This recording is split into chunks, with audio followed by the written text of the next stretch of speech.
গোপু সোনার জন্মদিনে মা আর আমি কিভাবে গোপু সোনার জন্মদিন পালন করলাম আর দুজনে কি কি উপহার দিলাম সেটাই তোমাদের সঙ্গে আজ শেয়ার করব। জানি অনেকটা লেট হয়ে গেছে, তো কোনো ব্যাপার না, আজই সবটাই তোমাদের সঙ্গে শেয়ার করে নেব। আর গোপু সোনার জন্মদিনের দিন সকাল সকাল একদম স্নান করে আমি ওই বাড়ি থেকে চলে এসেছি এই বাড়িতে। আর আসার সময় আমি গোপু সোনার জন্য কিছু নতুন নতুন ড্রেস নিয়েও চলে এসেছি। আর মা গোপু সোনার জন্য কিছু গয়নাও বানিয়েছে, সবটাই তোমাদের সঙ্গে শেয়ার করব। প্রথমে আমি গোপু সোনার জন্য কিছু ড্রেস, তারপর নিয়েছি গোপু সোনার বসার জন্য ওই আসন, ওই রেড কালার যেটা দেখলে সেটা নিয়েছি।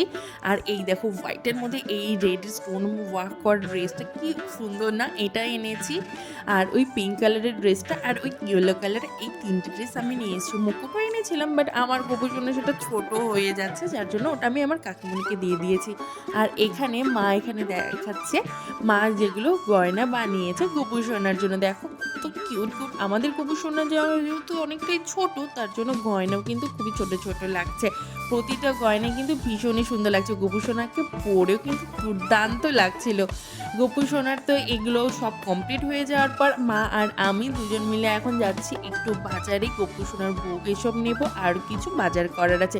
সব কিছু বাজার করে এসে আমি আবারও গা ধুয়ে একদম রেডি হয়ে গিয়েছি। এখন ঘড়িতে ওই বাজে 6:30টার মতো, যেহেতু গরমের দিন বুঝতে পারছো 6:30টাতে কিন্তু সূর্য ডোবে না, তো যার জন্য মনে হচ্ছে অনেকটা বেলা রয়েছে, বাট না, 6:30টার সময় আমরা বসে গিয়েছি একদম।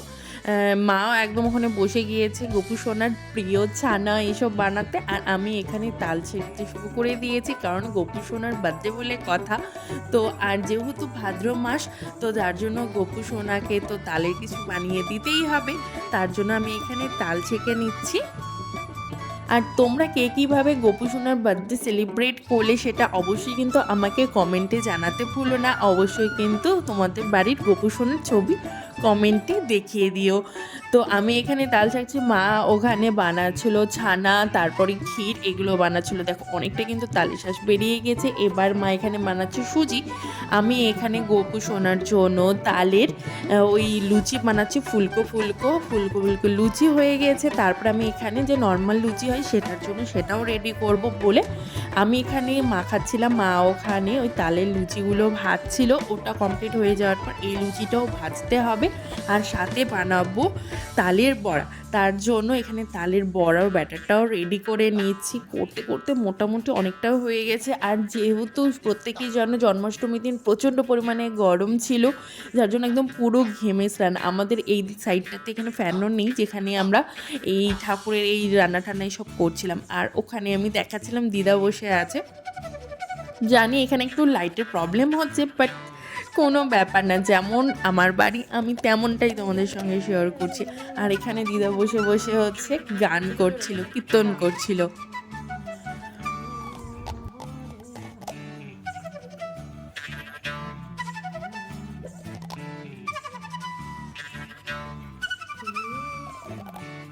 মোটামুটি অনেকটাই হেল্প করে দিয়ে দিয়েছি। এবার মা এখানে বসে বসে হচ্ছে তালের বড়া ভাজছে। তো মোটামুটি সব কিছু অল্প অল্প করে করা হয়েছে। যতই অল্প কাজ হোক, করতে কিন্তু বেশ অনেকটাই সময় লাগে।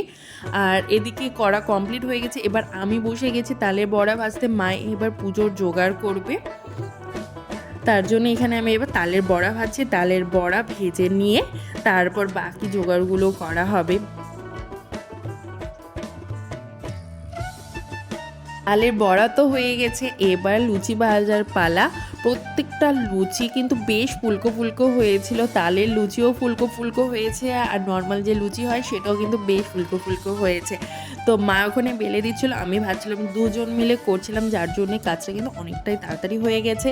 তো তারপরে আমি ভাবলাম যে সব মিষ্টি কিছুই হলো, গোপু সোনাকে একটুখানি আলুর তরকারিও দেওয়া যায়, যার জন্য আমি সামান্য একটু আলুর তরকারিও বানিয়েছিলাম গোপু সোনার জন্য, ওই কাজু কিশমিশ এসব দিয়ে। আর এইদিকে মা এখন পুজোর জোগাড় করছে। এখানে ছানা, ক্ষীর, তারপরে সুজি সব কিছুই মোটামুটি তৈরি হয়ে গেছে, সাজানো গোছানো অনেকটাই কমপ্লিট হয়ে গিয়েছে। এবার পুজোতে বসার পালা। আর আমরা কিন্তু করেছিলাম সোমবার দিন, যেহেতু এবার জন্মাষ্টমী দুদিন ছিল, অনেকেই সোমবার দিন করেছে, অনেকেই মঙ্গলবার। আমি সোমবারই করেছি, বাট ভিডিও পোস্ট করছি এক সপ্তাহ পর, যেহেতু ওই বাড়িতে আমার ভিডিও মানে বানিয়েই পোস্ট করতে প্রচণ্ড পরিমাণে নেটওয়ার্কের প্রবলেম হয়, যার জন্য আমি এই বাড়িতে এখন ভিডিওটা এডিট করে পোস্ট করছি।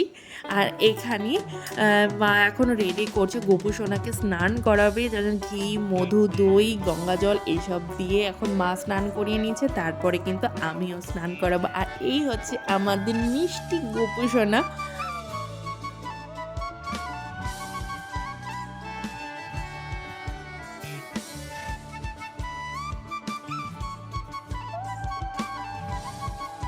মার স্নান করানো হয়ে গেছে, এবার আমি স্নান করাচ্ছি। আমি কিন্তু বিয়ের অনেক আগে থেকে মানে ক্লাস 19 তখন থেকে কিন্তু আমি জন্মাষ্টমীটা করি, যার জন্য এখনও কন্টিনিউ করে আছি। বিয়ের পর এটাই আমার প্রথম জন্মাষ্টমী। গত বছরও ছিল, বাট গত বছর যেহেতু আমাদের ওই মন্ত্র নেওয়া হয়নি, যার জন্য আমি জন্মাষ্টমীটা করতে পারিনি।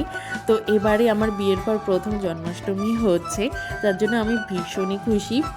ওই বাড়িতে যেহেতু গোপাল নেই, যার জন্য আমি এই বাড়িতেই চলে এসেছি। মার আমি দুজন মিলে একসাথেই হচ্ছে জন্মাষ্টমীটা করব বলে। তো স্নান করানো হয়ে গেল, তারপরে আমি গোপসোনাকে একটু ফুল দিয়ে সাজিয়ে দিয়েছি।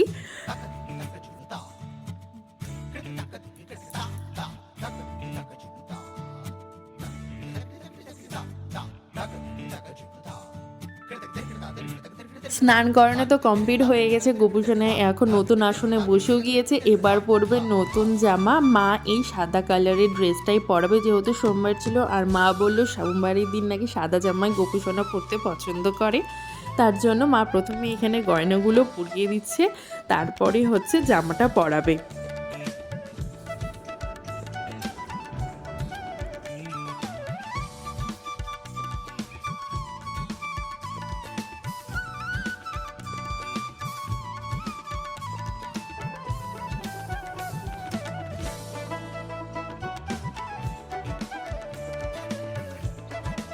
কি মিষ্টি লাগছে না, নতুন জামা, নতুন মুকুট, মালা, কানের, কোমরের বিছা, নুপুর, বালা, বাঁশি সব কিছু পেয়ে গোপুসোনা যেন একদম খুশি হয়ে গিয়েছে।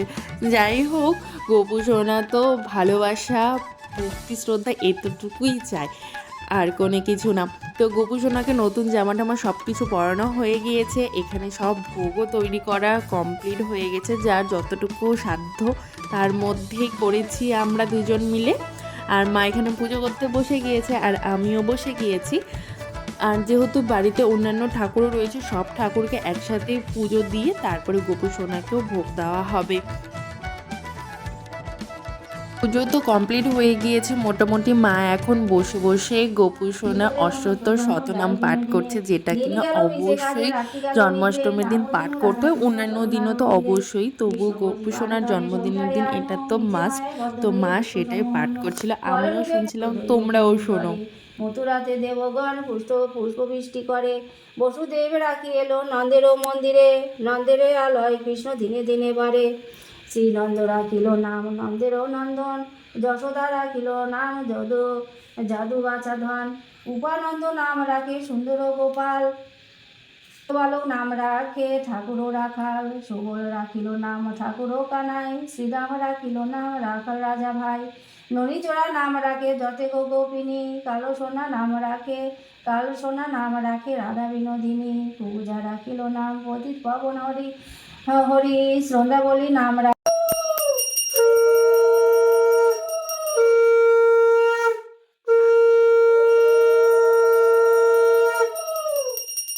তো আমাদের পুজো কমপ্লিট হয়ে গেছে, মা এখন শুধুমাত্র আরতিটুকুই করবে, বাকি সব পুজো মানে বাড়ির যে ঠাকুর সেগুলো ঠাকুরের পুজো দেওয়াও কমপ্লিট হয়ে গেছে, গোপুসোনাকে ভোগ দেওয়া সব কিছুই কমপ্লিট হয়ে গিয়েছে।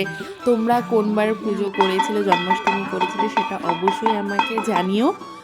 তো এখন মা এখানে নিবেদন করছে। আমাদের এই পুজো মোটামুটি কমপ্লিট করে উঠতে 9:30 পার হয়ে গিয়েছিল। আমরা স্টার্ট করেছিলাম সেই 6:30টার দিকে। আর পরদিন সকাল সকাল আমি গোপুসোনার জন্য কেক অর্ডার করেছিলাম, সেটা কেটেই আমরা গোপুসোনার বার্থডেটা সেলিব্রেট করেছিলাম। যেহেতু গোপুসোনা বার্থডেটা আমরা সোমবার দিন করেছিলাম, তাই কেক কাটিংটা কিন্তু মঙ্গলবার দিন সকালে করেছিলাম। বাই।